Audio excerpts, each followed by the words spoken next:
तो हज़रत इमाम जुनैद बगदादी रहमतुल्लाह अलैह, बहलोल दाना का नाम तो आपने सुना होगा, बहुत बड़े बुजुर्ग गुजरे और वो मखजूब थे।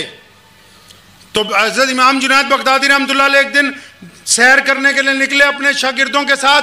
तो बहलोल दाना वहाँ दरिया के किनारे बैठा होता, तो इमाम साहब ने देखा बहलोल है, तो गए उसको सलाम करने। जब जा रहे थे तो शागिर्दों ने कहा इमाम साहब रुक जाओ, ये बहुत बदतमीज है, आपकी बेइज्जती कर देगा।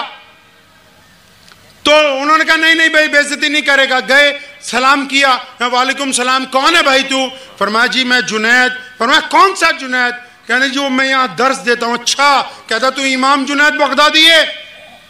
क्या हाँ मैं इमाम जुनैद बगदादी हूँ। अच्छा फिर तो तुझे खाने का सुन्नत तरीका पता होगा। तो इमाम जुनैद बगदादी उसके पास ज़मीन पर बैठ गए दरिया के किनारे। फरमाया हाँ जी वो ऐसा है ना कि सुन्नत तरीका ये है कि हाथ मुंह धो के इत्मीनान से बैठें और कोशिश ये करें कि हर चीज़ चारों तरफ पाक हो और बिस्मिल्लाह पढ़ के अल्लाह के नबी अलैहिस्सलाम पे दुरूद भेज के जब खाना शुरू करें। तो जुनैद बगदादी अभी बातें बता ही रहे थे, तो उधर बहलोल को गुस्सा आया, उसने मुट्ठी बना के ज़ोर से मुक्का जुनैद बगदादी के मारा और फरमाया तू इतना बड़ा मौलवी बना फिरता है, तुझे तो खाना खाने का तरीका नहीं बताया अभी तक। तो उठ के वो भाग गया वहाँ से जुनैद बगदादी, हो बहलोल दाना वहाँ से उठ के भाग गया। तो शागिर्द आ गए चारों तरफ से, हज़रत हमने कहा था ना कि आपकी बेइज्जती कर देगा। हज़रत कहा था आप माने नहीं। अच्छा एक बात और बताऊं, सारी हजरत नहीं खड़ा होते, कई बार हजरतों के चमचे बहुत खराब होते हैं समझे नहीं? बाज़ औक़ात हम लोग समझते भाई हजरत ही हजरत को तो पता ही नहीं लगता, चमचे खराब निकल जाते हैं। हमारे यहाँ बहुत बड़े बुजुर्ग गुजरे, शेख बाबा फरीदुद्दीन शकरगंज रहमतुल्लाह अलैह, वो नफली रोज़े रखते थे। तो कोई हिंदू बहन आई तो उसने कहा हजरत अगर आप कुछ खाएंगे तो मैं बच्चों को जाके खिलाऊंगी। तो हज़रत जब खाने लगे तो उनके शागिर्दों ने ना उनकी तरफ घूर घूर के देखना शुरू किया कि तुम तो रोज़ा है, आज जुमेरात का रोज़ा रखा है, जुमे का रोज़ा रखा है। तो उन्होंने उनको नहीं देखा, बस बिस्मिल्लाह पढ़ के खाया और औरत चली गई। नफली रोज़ा था, रमज़ान का नहीं था। तो शागिर्द बाद में हज़रत आपने तो रोज़ा तोड़ दिया। फरमाया सुनो ये टूटा हुआ नफली रोज़ा है, मैं फिर रख सकता हूँ, इसका अगर दिल टूट जाता तो उसको कौन जोड़ता फिर। तो बाज़ औक़ात जो मशीर जो होते हैं वो गलत होते हैं तो बंदा ठीक होता है। तो हज़रत जुनैद बगदादी को उनके चेलों ने कहा हज़रत बेइज्जती करवा ली, अब तो तसल्ली हो गई, चलो चलते वापस। तो फरमाया नहीं। वो बहलोल आगे जाके ज़मीन पे बैठ गया था। हज़रत जुनैद बगदादी फिर उसके पास गए, अस्सलाम वालेकुम। वालेकुम सलाम, कौन है भाई? फरमाया जनाब मैं इमाम जुनैद बगदादी जिसको खाना खाने का सलीका नहीं आता है। फरमाया हो तू तो बहुत बड़ा मौलवी, बैठ जा मेरे पास। उनको फिर बिठा लिया अपने पास। कहता अच्छा एक बात बता, तुझे बात करने का सलीका है? फरमाया जी हाँ मुझे बात करने का सलीका है। तो जुमे में तू ही बयान कर सकता? हाँ जी मैं ही बयान करता हूँ। कहाँ से शुरू करता है बात, बात कैसे करता है? तो हज़रत ने जब अभी शुरू ही करना था अपनी गुफ्तगू कि मैं पहले दुरूद पढ़ूंगा, फिर हज़ूर सल्लल्लाहु अलैहि वसल्लम के ऊपर कुछ बातें करूंगा, अभी वो 2-4 रस्मी बातें की तो उसने फिर एक मुक्का मारा बहुत ज़ोर से। फरमाया तुझे बात करने की भी तमीज़ नहीं है, निकल जाए यहाँ से। अब वो फिर उठ के भाग गया। तो शागिर्दों ने फिर कहा हज़रत 2 दफ़ा बेइज्जती हो गई, अब चले। फरमाया नहीं। तीसरी दफ़ा फिर सलाम किया, अस्सलाम वालेकुम रहमतुल्लाह। वालेकुम सलाम। मैं कौन है भाई? जी इमाम जुनैद बगदादी जिसको खाना खाने की तमीज़ नहीं, जिसको बात करने का सलीका नहीं।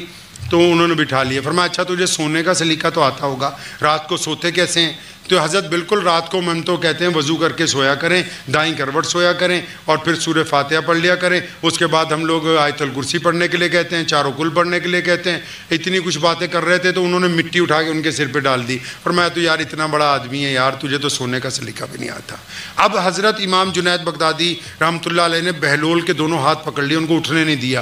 कहने लगा मेरी बात सुन ले, अब तुझे मुझे ये तीनों बातें बतानी होंगी। तो बहलोल ने कहा सुन जुनैद, खाना खाने की तमीज़ ये नहीं है कि खाना अच्छा हो, खाना खाने की तमीज़ ये नहीं है कि बर्तन अच्छे हों, डाइनिंग टेबल अच्छा हो, हाथ साबुन से धुले हुए हों, शक्ल तुम्हारी किबले की तरफ हो, तुम बिस्मिल्लाह पढ़ के खा रहे हो। फरमाया ये तो ज़रूरतें हैं, तमीज़ खाना खाने की ये है कि जुनैद तुम खाना खाने से पहले 100% ये बात तय कर लो कि जो लुक्मा तुमने उठाया है ये हलाल का है कि हराम का है। हराम का लुक्मा बिस्मिल्लाह पढ़ के खाने से हलाल का नहीं हो सकता है। गुफ्तगू करने की तमीज ये नहीं है कि आप क्या कह रहे हैं, तमीज ये है कि क्या आप अल्लाह और उसके रसूल सल्लल्लाहु अलैहि वसल्लम की रजामंदी के लिए कह रहे हैं कि दुनिया की रजामंदी के लिए कह रहे हैं। अगर अल्लाह और उसके रसूल की रजामंदी के लिए कह रहे हैं तब तो आप रसूलुल्लाह के तरीके के ऊपर हैं। अगर दुनियादारों की रजामंदी के लिए कह रहे हैं तो फिर आप उसके तरीके के ऊपर नहीं हैं। हमारे यहाँ तो रवाज चल पड़ा ना, तकरीर से पहले मौलवी को समझाने लगते हैं, हजरत ये ना कह देना, आप हजरत वो ना कह देना, हजरत ये ना कह देना। नहीं समझे, जो दीन के डुप्लीकेट ठेकेदार हैं, इस्लाम का बेड़ा गर्क तो उन्होंने किया हुआ ज्यादा। अभी मैं ट्रस्टियों को कह के हटाऊं कि यूनिवर्सिटी बना रहे हैं, सारा कुछ कर रहे हैं, ये उस वक्त तक दुरुस्त रहेगी जब तक इसकी ब्लड लाइन मुहम्मदुर रसूलुल्लाह सल्लल्लाहु अलैहि वसल्लम के तरीके पर है। जुनैद बगदादी ने कहा कि सुनो, बहलोल ने कहा कि सुन जुनैद, रात को सोने का तरीका यह नहीं है कि वजू किया, आयत पढ़ी, अपने पर दम किया, ये तो जरूरियात हैं, लेकिन असल तरीका यह है कि जब तुम बिस्तर पे पहुंच जाओ तो अपने दिल को गीबत से, कीने से मुकम्मल तौर पर पाक करके सो, क्योंकि जो लोग बोझ लेके सोते हैं उनका सोना एक बराबर है और जागना एक बराबर है, उनके अंदर कोई फर्क आने वाला नहीं है। तरबियत के असूल मोहम्मद रसूलुल्लाह सल्लल्लाहु अलैहि वसल्लम ने तय किए हैं। आइए, भाईजान ने अभी एक वाकया सैयदना हुज़ैफा बिन यमान रज़ियल्लाहु ताला अन्हु का बयान किया।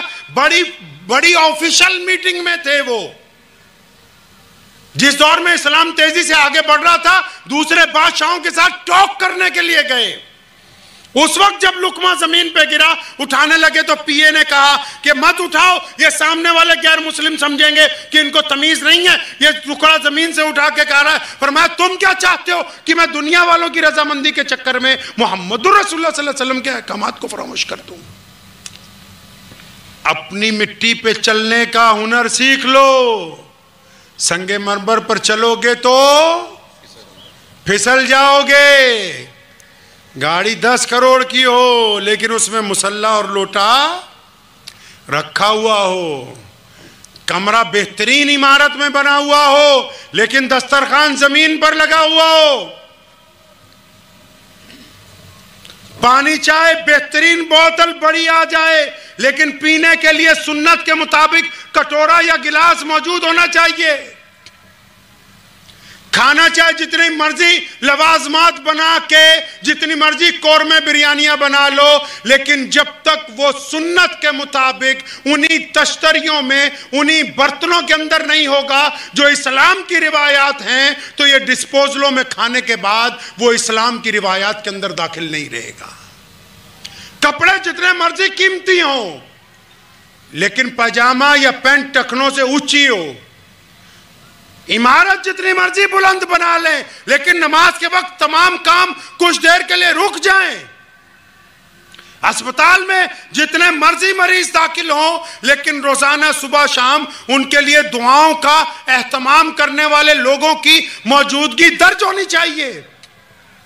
हमारा लिबास, हमारी शक्ल, हमारा तरीका, हमारा तमद्दुन, ये पता लगे कि ये बंदा इस यूनिवर्सिटी में आया है, हॉस्पिटल में आया है, तो ये खिदमत करने वाले मोहम्मद रसूलुल्लाह के गुलाम हैं।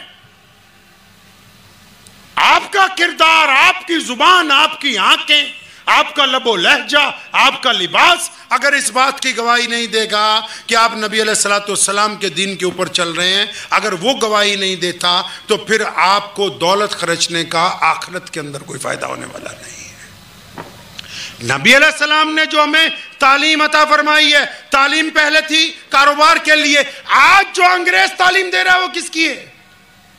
हमारे यहाँ जितनी यूनिवर्सिटियां हैं उनमें लिखा है कि प्रोफेशनल यूनिवर्सिटी है। आप एमबीए करेंगे तो आपको 20 लाख का पैकेज मिल जाएगा, आप एमबीबीएस करेंगे 60 लाख सालाना का पैकेज मिल जाएगा, आप आईआरएफएस बन जाएंगे, बाहर के मुल्क में जाके ऑफिसर लगेंगे। सबकी तय की हुई हैं कि इतना पैसा लगाओगे बच्चा इतना पढ़ाओगे, लेकिन उन तमाम तालीमों में दीन की तालीम क्यों अहमियत रखती है? आप यकीन माने ये बात हम सिर्फ आपको नहीं कह रहे, हम पंजाब में अपने हिंदू सिख दोस्तों को रोज़ाना मैं कहता हूँ, हमारे यहाँ क्योंकि अक्सर प्रोग्राम हम सब लोग इकट्ठे करते हैं, मैं सुनो कि जिस तरह हम अपने बच्चों को मदरसों में पढ़ाते हैं, जिस तरह हमारे बच्चे इंग्लिश मीडियम स्कूलों में पढ़ते हैं, हम शाम को उनको मस्जिद में पढ़ने के लिए लेके जाते हैं। पूरी दुनिया में इस्लाम इसलिए कायम है कि हमारी पूरी दुनिया के मुसलमानों के बच्चे, चाहे वो ऑक्सफोर्ड में पढ़ते हो, चाहे वो लॉस एंजलिस में पढ़ते हो, चाहे वो टोक्यो में हो, चाहे वो फ्रांस में हो, चाहे वो जर्मन में हो, चाहे वो स्पेन में हो, जब वो दोपहर को स्कूल से आते हैं तो हमारे माँ बाप उनको कार में बिठा के कहाँ लेके जाते हैं? इस्लामिक कम्युनिटी सेंटर में एक मौलवी के पास छोड़ के आते हैं। और अगर वो मौलवी के पास नहीं ले जाते तो मौलवी हर हफ्ते हमारे घर पे पढ़ाने के लिए आता है। क्यों? क्योंकि हमको पता है कि जो बच्चों को हम अंग्रेज़ों की तालीम दे रहे हैं, इसमें दौलत कमाने का तरीका है, इसमें अच्छा लिखने का तरीका है, अच्छा पहनने का तरीका है, लेकिन इसमें हलाल और हराम की तमीज़ नहीं है, इसमें माँ बाप का एहतराम नहीं, इसके अंदर पड़ोसी के साथ खड़े होना नहीं लिखा, इसके अंदर बुग़्ज़ और कीने से बचने का फन नहीं। आप अगर अपने बच्चों को तालीम याफ्ता बना रहे हैं तो उनकी तालीम के साथ दीन इसलिए जरूरी है। अगर हम यहां पर ये जो यूनिवर्सिटी को हम अप्रिशिएट करने क्यों आए, मौलाना हुज़ैफा साहब क्यों आए, हम क्यों आपको अप्रिशिएट कर रहे हैं? क्योंकि हमें लगा कि आप दीन के मुताबिक एक इदारा कायम करने जा रहे हैं। आपका बेटा अगर मेल नर्स बनेगा, आपकी बेटी अगर नर्स बनेगी, आप अगर किसी को डॉक्टर बनाएंगे तो वो प्रिस्क्रिप्शन लिखते हुए इस बात का ख्याल रखेगा कि मैंने मरीज की जेब नहीं काटनी, मैंने इसको शिफा का रास्ता बताना है, क्योंकि उसके कलम में मोहम्मद रसूलुल्लाह सल्लल्लाहु अलैहि वसल्लम की मोहब्बत शामिल है, इसलिए उसको हलाल और हराम की तमीज़ आ जाएगी। मुझे उम्मीद है कि आपको ये वीडियो पसंद आई होगी। अगर पसंद आई हो तो ये आप अपने दोस्तों के साथ शेयर करें और इस चैनल को सब्सक्राइब जरूर करें।